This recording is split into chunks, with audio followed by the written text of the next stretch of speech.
Salamu alaikum. Wa alaikum salam. Nawa for you. Nawa for you. Nawa. Ya aka yi ne?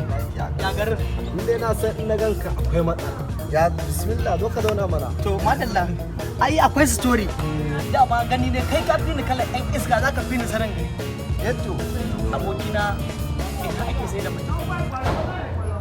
Ya ta tsoro haka. Mutum fa kace. Kai da na tantance a cikin abokaina ma kai babban ɗan iska ne mutum na.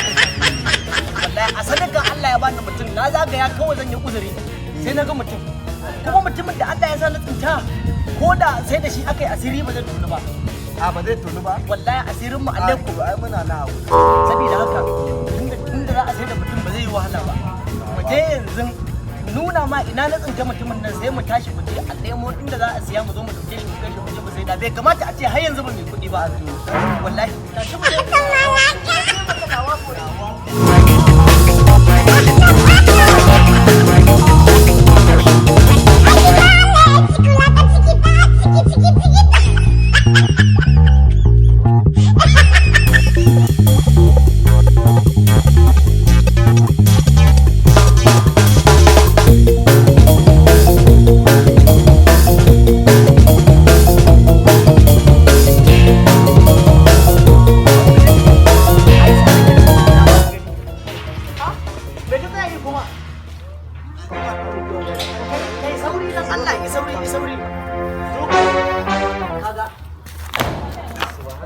Mai ne zai tsoro?